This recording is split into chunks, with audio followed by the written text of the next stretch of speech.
Hello, स्वागत है आप लोग का सरस्वती क्लासेस में। And today I have brought for you MCQs on English literary criticism. So without any delay हम अपनी क्लास शुरू करते हैं एरिस्टोटल के साथ। First question is, according to Aristotle, the least important element in tragedy is first spectacle, second character, third song and fourth plot. Answer दीजिए जल्दी से। The answer is spectacle. Aristotle divides tragedy into 6 different parts, ranking them in order from most important to least important as follows: first, method या फिर plot, second, character, third, thought, fourth, diction, fifth, melody and sixth, spectacle। तो हम देख रहे हैं कि Aristotle ने spectacled को सबसे नीचे स्थान दिया है। स्पेक्टिकल क्या होते हैं? स्पेक्टिकल होते हैं साउंड इफेक्ट, लाइट इफेक्ट या फिर जेस्चर्स ऑफ कैरेक्टर्स की वेशभूषा या फिर उनका जेस्चर। तो ये जो स्पेक्टिकल है ये तब काम आता है जब हम ट्रेजेडी को स्टेज पर परफॉर्म करते हैं। इसको एरिस्टोटल ने सबसे नीचे स्थान दिया है। It is not essential for tragedy. ठीक है,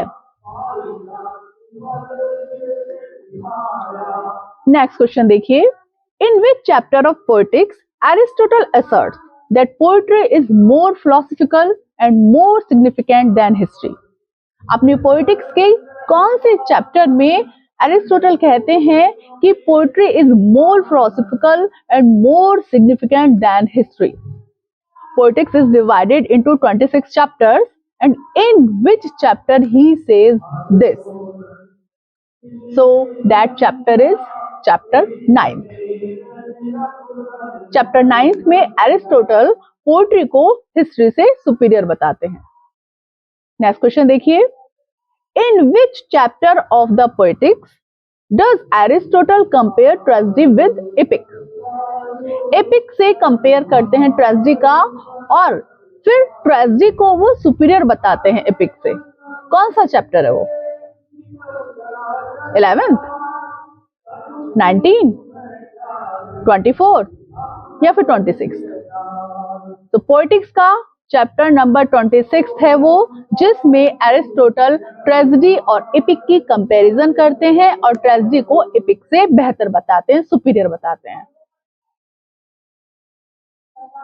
In an essay of dramatic poesy, the number of interlocutors is, ये तो आपको पता ही होगा।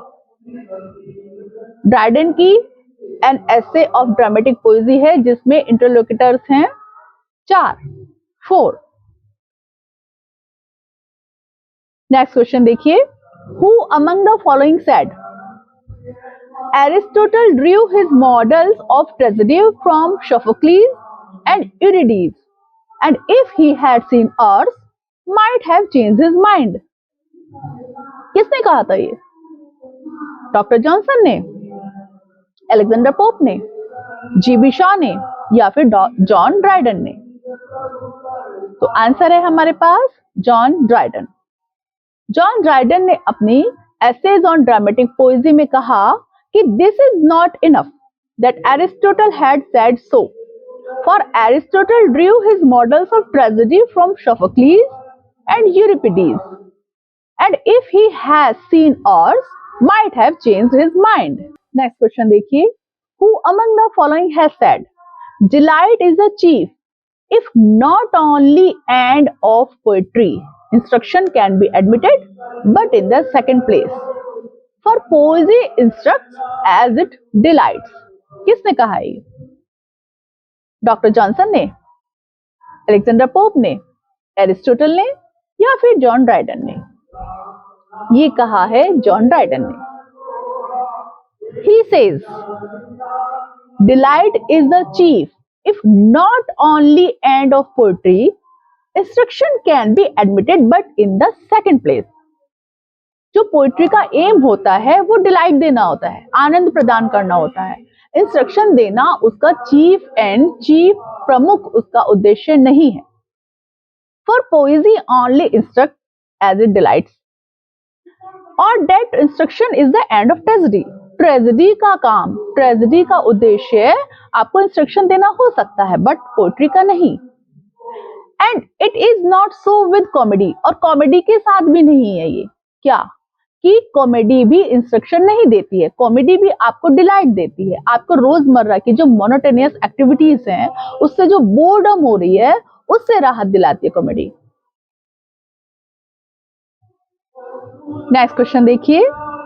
इन which of the following books has it been said that the stage is only stage and the players are only players? कौन सी वाली books में से इनमें से ये कहा गया है कि stage is only a stage and the players are only players? First book is essay of dramatic poesy, second theatre of the absurd, third preface of Shakespeare and fourth none of above. तो answer है हमारा preface to Shakespeare. The truth is that the spectators are always in their senses and know from the very first act to the last that the stage is only a stage and that the players are only players. These lines have been taken from the preface to Shakespeare.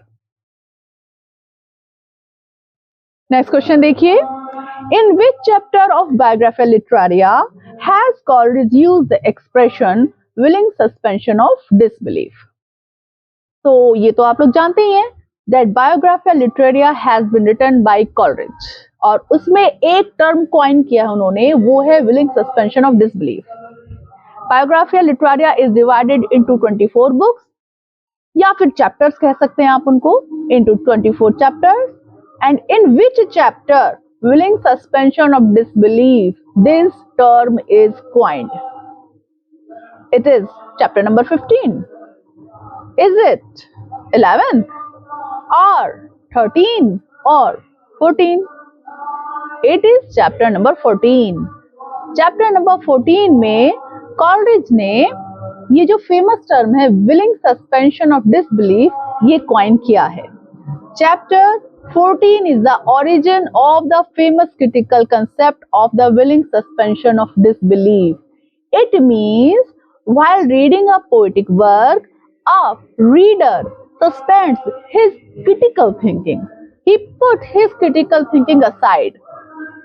जब कोई reader कोई भी एक literary work पढ़ता है तो उसका आनंद लेने के लिए, उसको फुली एंजॉय करने के लिए वो अपनी क्रिटिकल थिंकिंग को, अपनी सोचने समझने की क्षमता को साइड में रख देता है, और उस लिटरेरी वर्क में जो भी बातें लिखी गई हैं या फिर जो भी अनबिलीवेबल थिंग्स, अनबिलीवेबल घटनाओं का वर्णन है, उनको वो केवल एंजॉयमेंट से, ओनली फॉर द डिलाइट से वो उनको पढ़ता है, एक्सेप्ट कर लेता है, केवल उतने ही समय के लिए जितने समय के लिए वो लिटरेरी वर्क को पढ़ता है. नेक्स्ट क्वेश्चन देखिए. Who among the following said Milton had a highly imaginative, Cole a very fanciful mind? किसने कहा कि मिल्टन बहुत ही इमेजिनेटिव माइंड रखते हैं और कॉले बहुत ही फैंसीफुल माइंड रखते हैं? Who said this? Doctor Johnson, T.S. Eliot, Wordsworth या फिर Coleridge? It is Coleridge.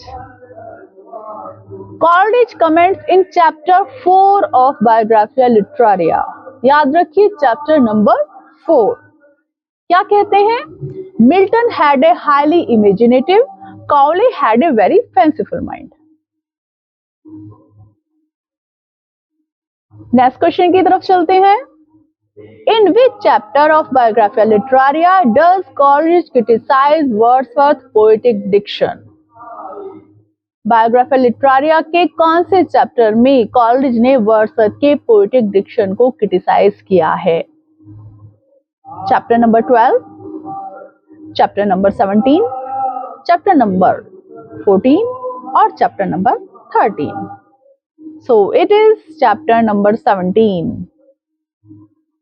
Coleridge returns to debating Wordsworth's ideas about poetry. His essential difference with Wordsworth is over naturalistic poetic diction. Wordsworth क्या कहते हैं?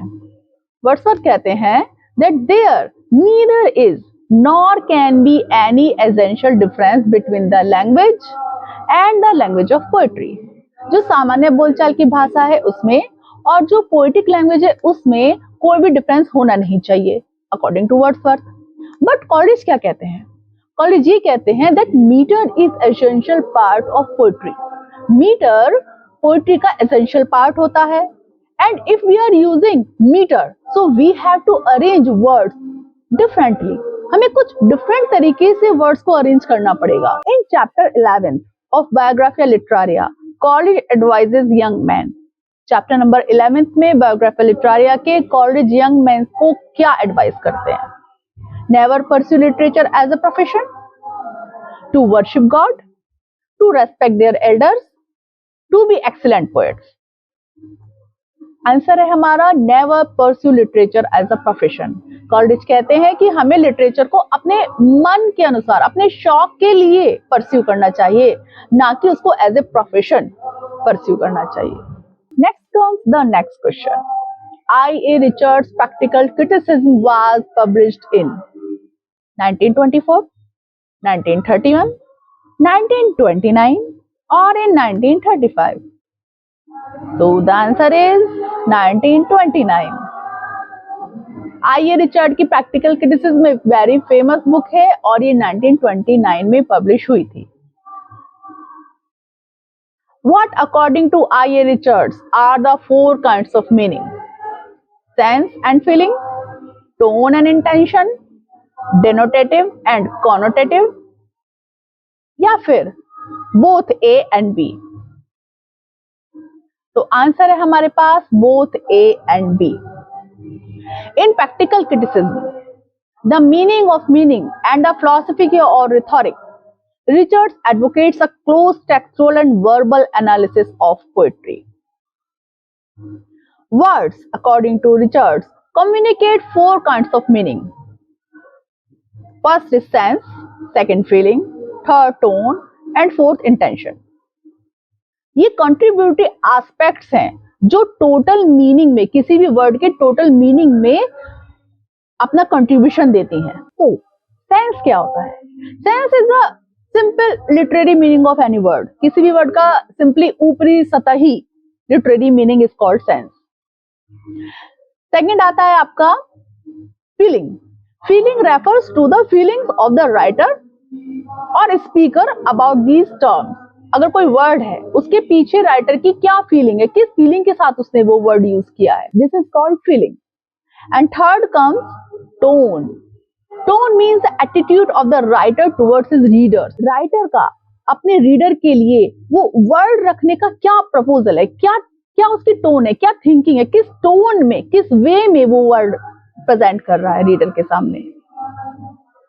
And the fourth is intention. आखिरी लाइनों में देखिए आप, intention refers to the effect one tries to produce. वो intention उस वर्ड को अपने लिटरेरी वर्क में रखने की राइटर की क्या इंटेंशन है, किस इंटेंशन से क्या इफेक्ट वो रीडर के मन में प्रोड्यूस करना चाहता है उस वर्ड के माध्यम से, दैट इज कॉल्ड इंटेंशन. तो चार इंपॉर्टेंट कंपोनेंट हैं जो लिटरेरी मीनिंग को प्रभावित करते हैं एक वर्ड के, और वो है sense, feeling, tone and intention. Next चलिए नेक्स्ट क्वेश्चन देखते हैं. I.A. Richards divides impulses in two. I.A. Richard ने impulses को डिवाइड किया है कितने भागों में? 2, 4, 3 और 5. तो आंसर है हमारा 2. Impulses क्या है? According to I.A. Richards, these impulses are conflicting instincts and desires and wants. I.A. Richards divides them into impetencies and aversions. Impetencies are desires that a human mind wants to fulfill, while aversions are the desires that we try to avoid. I.A. Richards के according कितने metaphor होते हैं? 2, 4, 3 और 5. The answer is 2. कौन कौन से होते हैं? Metaphors may be of two kinds, sense metaphor and emotive metaphor. In a sense metaphor, the shift is due to a similarity between the original object and the new one. Emotive metaphor is a shift due to the similarity between the feeling, the new situation, and the normal situation aroused. What, according to Dr. Johnson, are the great virtue of a play? To delight, to instruct, to delight and instruct, no copy nature and instruct life. So the answer is to delight. According to Aristotle, the worst plot is episodic, complex, double या फिर organic. तो answer है हमारा episodic plot. All plots and actions, the episodic are the worst. I call a plot episodes in which episodes or acts succeed one another without probable or necessary sequence. Aristotle episodic plots के खिलाफ थे. He did not like episodic plots. Who among the following said, "If Pope be not a poet, where is poetry to be found?" किसने कहा है? If Pope be not a poet, where is poetry to be found? Doctor Johnson ने, Matthew Arnold ने, T.S.. Elliott ने या फिर ST. Coleridge ने? Answer हमारे पास है, that is doctor Johnson. Lives of the most eminent English poets. This is a very beautiful book written by Dr. Johnson. He has given the biographical sketch of 52 eminent poets in it. और उनमें एक chapter है the life of Pope, जिसमें doctor Johnson कहते हैं, if Pope be not a poet, where is poetry to be found? अगर Pope poet नहीं है तो फिर पोएट्री कहाँ है? मीन्स वो इस तरीके से पोप की प्रेज करते हैं as a poet. Who among the following said, poetry is the art of uniting pleasure with truth? किसने कहा है कि poetry is the art of uniting pleasure with truth? Alexander Pope ने, हॉरेस ने, John Dryden ने या फिर doctor Johnson ने? जवाब दीजिए. It is doctor Johnson. In his life of Milton, जैसे कि मैंने आपको अभी अभी बताया है कि डॉक्टर जॉनसन ने एक बुक लिखी है जिसमें उन्होंने 52 पोएट्स की लाइफ के बारे में डिस्कशन किया है. उनमें से एक चैप्टर है लाइफ ऑफ मिल्टन. उसमें लिखते हैं doctor Johnson, he says that poetry is the art of uniting pleasure with truth by calling imagination to the help of reason. Full quote ये है, इसको आप पूरा याद रखिएगा और ये भी याद रखिएगा कि ये उनके जो चैप्टर है लाइफ ऑफ मिल्टन उसमें से लिया गया है. Which kind of poetry did Dr. Johnson regard as the highest? किस तरीके की पोएट्री को डॉक्टर जॉनसन हाईएस्ट कैटेगरी में रखते हैं? एपिक पोएट्री, ओड, लिरिक या फिर satire? So it is epic. Following the French neoclassics, Johnson considers the epic superior to all other forms of verse. Epic poetry teaches the most important truths by the most pleasing percepts.